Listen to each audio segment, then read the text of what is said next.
it doesn't matter. And also, like when you get into the corporate space, universities don't actually matter, because there's everybody there. Like you'd find people from UNISA, NW, VETS, UCT, and all these institutions.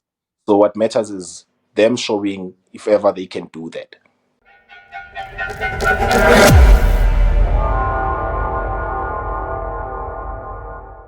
Okay. Welcome back to the channel. And so this is a part 2 of my conversation, or the conversation that I had with Tshepo Hobyane. So Tshepo Hobyane is a data scientist. He's a data scientist at Ab InBev Africa. So this is the company that actually manufactures alcohol, like your Black Label, Flying Fish, etc., etc. And I bet you this: a lot of people actually drinking these brands, but they don't know the companies that are manufacturing them. So previously, he worked as a data scientist for Nedbank. He also held a role at Standard Bank as a universal banker.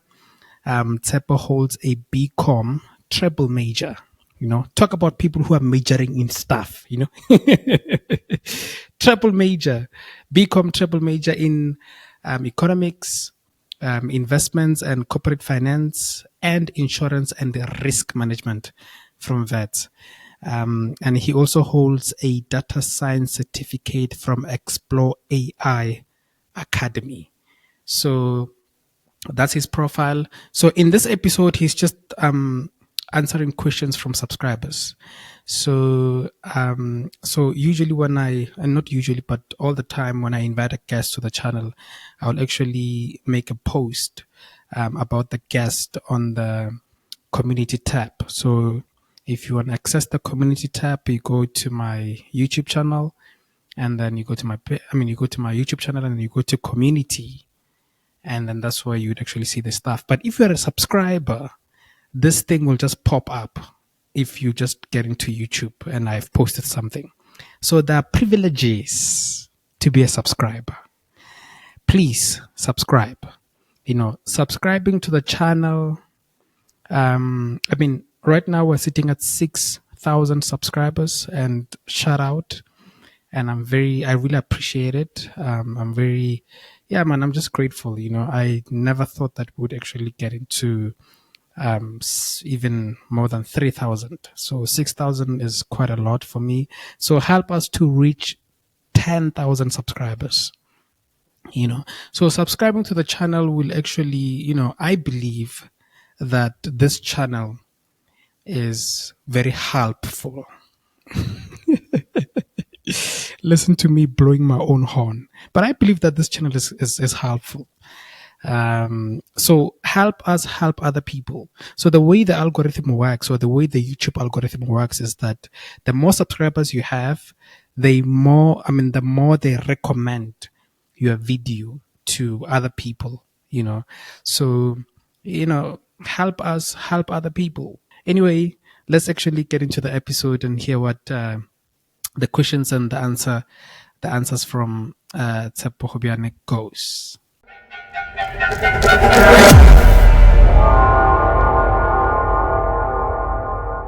Let's get to the questions. There are a lot of questions that came through, man.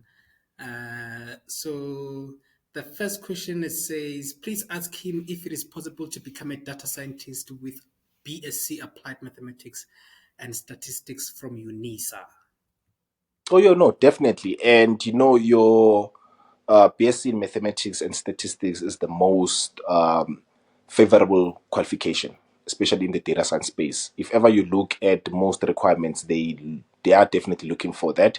And also, your institution doesn't matter that much, because in this space, what matters is what you can do. And if ever you can also show them that I can do this, then yeah, it's really, really, really possible. But I would say, especially coming from UNISA, because I know during selection processes, sometimes your institutions, they can actually classify and be like, no, but we want people from your Ivy League institutions. But I would say they should get that degree and also start by building their portfolio, right? To actually show that they can definitely do that. Then it doesn't matter. And also, like when you get into the corporate space, universities don't actually matter, because there's everybody there. Like you'd find people from UNISA, NW, VETS, UCT, and all these Yeah. institutions. So what matters is them showing if ever they can do that. Yeah. Yeah. So it's definitely Um, possible. there is this question here. It's kind of long, but I'll just try to, to read it bit by bit. It says, "Hi, Dr. Ben. Hope you're well. Following questions. His experience as a double major. Mm. What was it was? How did you eventually make it in the end? How does being a double major sets you apart from a single majors? Is it advisable to be a double major? If so, what should one consider first? Is there such a thing as a triple major? For example, computer science, statistics, applied mathematics, computer science. So basically, the question is about you did was it a double major, right? Yeah, but I also had economics, so it made it triple major. Triple major, yeah. So Yes. basically, the student is just asking. I will assume that is a student to say, What was your experience like?" And then maybe is it something advisable that one can do, and maybe the challenges that comes with it thereof. Oh, okay. So let me start with the challenges. I think the workload, right? If ever they can manage the workload, then it's possible. But it's also, I'd say it's more advisable to do, your double major or triple major, especially if ever, they can actually manage their workload, or like, because I know content wise, especially as a student, having to do all three, because those are majors. So you need to understand that when it's a major, they are going hard on that course, right? The workload there can be something different, but I'd say if ever they feel like they can do that, it's a lot more possible because it gives you options, right? It's either you go to that specific journey. If ever I actually did corporate finance and thing, if ever I wanted to take that path, it was actually a lot more possible for me to take that path and invest insurance as well. I managed to also get into that because also looking at how our country is like, especially when it comes to being employed and all that. So sometimes having both is a lot more better because you have options to go to one or the other. So I'd say if they feel like they actually want to do that, then it's possible. But with the person who did, they counted what? Computer science, statistics, and mathematics. Yeah, so they were just asking about is it like a triple major, maybe in like computer science with statistics and applied maths, or maybe computer science, electrical engineering, and statistics, like a combination. Like what can be I don't know, the better combination, perhaps. Yeah, I'd say with that person, if ever they doing that, I'd say yeah, it's possible to actually do all three. But looking at this space, especially from let me just say your computer science, right? It will also help you if ever you actually want to go for your software, engineering or software development, and also in the data science space. It's actually a lot more possible for you to still use that. But now, when it comes to statistics and mathematics and that, I'd say they shouldn't try to set themselves up because with computer science you can still be a data scientist, you can still be your software engineer, and even though with mathematics and statistics it's still possible for you to actually do that. Then I'd say if ever they're doing that, maybe drop mathematics and statistics and do your computer science and they finish that, or they take mathematics and statistics. So I'd say with that they should try and separate the two, because also with mathematics and statistics you can still do your software engineering and software development as well. So I'd say with that, it's more like it's the same thing. So they should try and maybe like, reduce their workload. But if ever they feel like they can handle it, they can still go for it because there they can still, find their path. Because I think also like in this career journey, you also like find your way up by, knowing more. And also you find sometimes you might actually think that this is what I want. But when you have options, you can still see that no, this is actually not what I want. This is something better that I want. Sorry about that. Yeah, So yeah, I'd say yeah, they should probably go your computer science gen because they can still be data scientists, and it also gives you options. so here's a little story about this. The subscriber who actually sent this question. I think his handle here is Gabriel Diamond 2022. So it says here, my story a little bit. I really love mathematics and I do computer science, but I Hmm. do not know if I take applied mathematics or statistics as my second major. So, would you please advise me on this one and the difference? But again, I was looking to qualify as a quantitative researcher, so then it means statistics should my double major, but I would really use applied mathematics for my engineering projects I want to do on the side. I'm confused. Oh, no, no, no. I think, yeah, with that one, I'd say that person should do mathematics. Because also in the quant space, mathematics is one of the main ones. So I'd say, yeah, statistics, maybe, yeah, if ever I'd actually rank them, I'd put it secondly. But mathematics is the first one. So I'd say, yeah, they should do mathematics and computer science. But yeah, statistics, because I mean, they don't, let me, with statistics, they don't actually go as far as how it was cost wise, right? It also like has a limit depending on the type of industry that you are in. Because with the one that I'm in, it's usually your time series, your probabilities, and a lot of your data handling, your descriptive stats and all that. So I'd say they should just do mathematics instead of statistics, because mathematics gives them a lot of options as well, and still you can still be in that space with mathematics.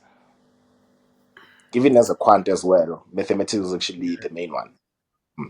Yeah. And lastly, yeah, no, this was a very stacked question, man.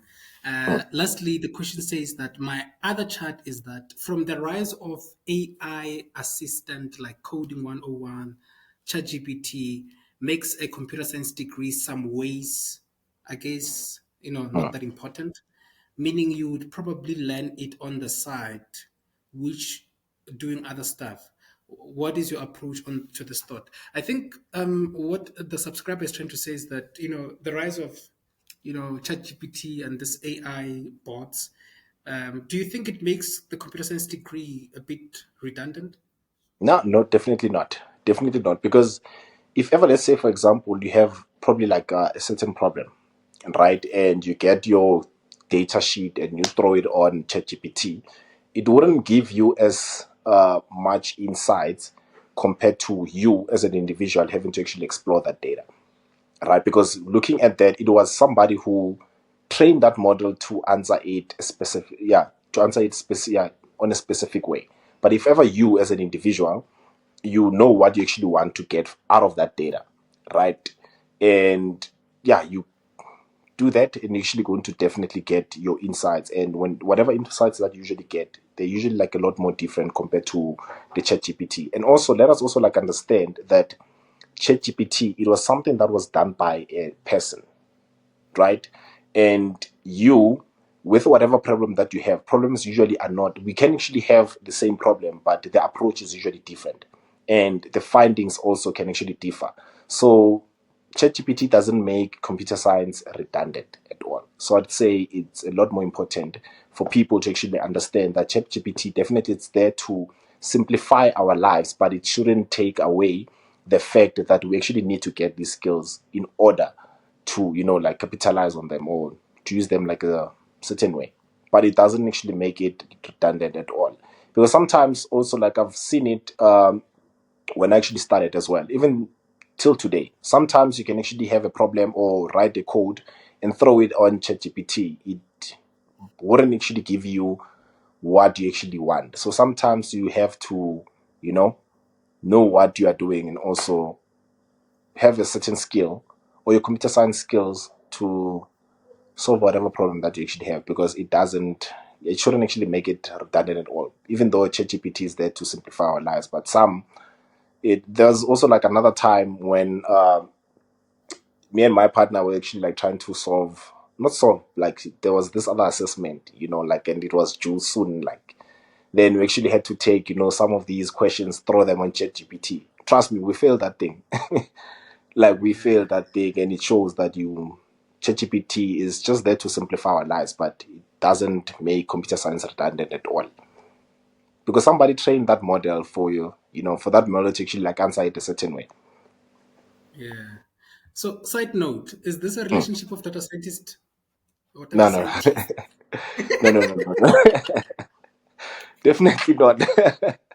Definitely not. You It's know, you have people who date. You have people who date within their profession. They will be like, "No, I'm a data scientist. I must date a data scientist." You know, things no, like no, that. no. Yeah, I don't know. With mine, it's different. It's CA and data science, so it's But completely that's a nice different. that's a Is nice it? combo. Yeah, Is I it a nice mean, combo though? it's still a numbers game. I mean, Oh, CAs. I okay, mean, yeah. numbers, but financial numbers. Data science. This side is also numbers. So yeah, no, you guys can cook something great actually. Yeah, no, I agree with you there. Yeah. Okay. The other question that came through here. Hello, Mr. Ben. Please ask him about the benefits of doing postgraduate as an individual that went late to university. I see that he holds a bachelor's degree in commerce. Can you ask him about the benefits of certifications? So I think those are two questions: questions about Mm. certifications, and also the subscriber here says that obviously, our issues, finances and stuff like that, we find people maybe going later to university. So your advice on those? Oh, okay. So let me start with the postgrad. I'd say it's actually like important, especially on the type of careers that we have, right? And also to ascend in a career. Sometimes a postgrad will help you. Like it will go a long way because sometimes they wouldn't actually like trust you that much with a position if ever they don't actually if ever they actually feel like there are also like other people who are more qualified than you. So that's where now your postgrad actually comes into play. And I'd say the benefit of having to do your certificates and all that. So with that, it helps skill wise because if ever also you didn't have your postgrad, but you have your certificates to be like, I can actually still do something that's actually there in a postgrad. But also it actually depends on the type of career that you're actually having, right? Because as what we were talking about earlier on, as an economist, definitely like a postgrad will go a long way, right? But with some like mine, because I mean, like look at the careers that I actually had. Postgrad wasn't actually like an important thing to actually do in those, right? But with what I'm actually doing now, that's when I see, okay, no, no, having to do a postgrad will definitely, like boost my career, especially like in future, because sometimes when you look at for example, if ever you go into businesses, you look at the head of the department, you look at your senior manager, your manager, and the people in the middle management, you look at the type of qualifications that they're having. You'll also see that something in common there is a postgrad. So I'd say postgrad is actually like a lot more important. And also, it doesn't actually matter if whether you're going in, like late stages of your career, because your experience definitely counts, right? But also having a postgrad definitely also like counts twice compared to that. Yeah, man. In fact, I think just this week, I don't know what I was actually looking for, but I ended up actually looking at the board directors Mm, and the executive team of APSA. yeah, And then like in this website, they would have like maybe there's the CEO, and they would have the qualifications there. mm. Man, those people are well studied, man. Like Yeah, yeah, no, definitely, the definitely. Like, MBA, postgrad diploma in business administration, this. Hardly, I've never seen, especially the top guys in these companies, having like one qualification. yeah, yeah, yeah, yeah. I also know, I've yeah, I also know another person as well, because I was also like asking this guy the other time, like, why? What's the whole point, man? You've done all these things because he's also head of department, but he's still, adding a lot of qualifications towards that. And he's like, hey, man, having to find like the pool is not that big, right? Because it's competitive. So if ever somebody's coming with a certain postgrad, and also you're coming with, bro, let me just say, like they're coming with your PhD, you're coming with your masters. Like, I mean, we can actually put the two sure. people on the same like scale. So it's actually like a lot more different. But those people actually studied, so it's a lot more important for people to do their postgrad. Yeah. Mm. And I mean, to the subscriber, look, ka Sepedi ba re thuto ena bogolo, age Yeah, yeah, and yeah, education. yeah. Like, doesn't matter how old you are, if you have still have the opportunity, go back to school. I had a student actually this week. So in my classes, we do something called the birthday shout out. So Mm. if one of my students someone is birthdaying, we actually call that person in class, we sing them happy birthday, blah, blah, blah. So his father is 43, and his father went back to school, man. Yeah, yeah. I was birthdaying, and I was like, 43, going back to school. I was like, hey, man, that is very inspiring in many ways. Yeah, no, definitely. And also, to add on what you said, hore thuto ha ena bogolo. Sometimes you can be like it's late, I'm old for a qualification. But if ever you are 30 this year, right, and you think that it's 4 years is a long time, just think about it. In 4 years, you'll be 34. So it's actually better for you to be 34 with the qualification than 34 without. So they should just go for it. True that. Mm. Let's go back to another question. What was his train of thought that led to the change uh, to the tech industry from a commerce degree? Oh, wait, repeat that. It says, um, what was his train of thought that led him to change to the tech industry from a commerce degree? Basically, moving to the tech industry or to whatever industry with a commerce degree. Oh, no, no. Like I feel like for me, it was mainly to find myself in a space where I can last long, right? Because I easily get bored being in one place, having to do the very same thing, all over again. So in this space, I actually saw a lot of growth, career growth, and also like in individual growth because I saw that I wouldn't be able to do one thing over and over again, right? It actually changes everything actually changes in the space. Like I can actually think that things are like this today, but tomorrow is actually like a lot more different. But yeah, actually also I didn't use my commerce quite like I didn't use my degree that much, especially like in my career. So I would say in commerce, when I found myself in the insurance industry, I could actually see that also like looking at the people who are actually there, right? People spend a lot of years, in one business, and that type of business, it's actually not that big in SA. Even though we had your Sanlam, we have your budget and all these things, those insurance industry is actually like different because I was actually doing something in mid corporate, right? And the insurances that we're actually familiar with were totally a lot more different, right? Then see myself there, I couldn't actually see myself having to do that for another 20 years, right? Having to move also like to banking, couldn't actually see myself doing that very same thing for another 20 years. But also moving to this one now, I could actually see myself doing this for 10 more years. Then that's where everything actually started, and I was like, no, no, I actually have to change. And also I grew up loving mathematics, right? I could think mathematics starting from your primary, high school, varsity, anything that actually had to do with mathematics was like something that actually interests me more. So I couldn't actually see myself having to do your accounting because I started it in varsity, right? So yeah, your mathematics. So with that, I actually wanted to do something that I love, even though they'd say, I know passion doesn't usually pay bills, but it does pay bills, eh? So yeah, this was actually passion. Sometimes I was having a laugh about this with my students the other day, talking about passion and money, and I was like, "But look at Trevor Noah, man. The man followed his Yeah, passion yeah, more exactly. richer than most of us." So I mean, it works sometimes. Mm. And then the other question says, does he apply data science in the context of finance and investments, or does he deal with problems that are outside his majors? Hope this make sense. No, no, that definitely does make sense. It's possible for people to actually use the data science skills, especially in your investments and corporate space. But with me, yeah, my data science skills are actually like on different industry, something that I didn't actually study at all. But yeah, it's actually possible to use data science for both. Yeah, it's I actually like see. possible to do data science for both because also like with your investments, you can still predict if over a certain stock is going to reach a certain price like at some point in future. So you can definitely use data science in the investment and finance space. Okay. And then here's another question here, which is the last question. I'm a final year student in business and financial analytics at UFS, that is the University of Free State.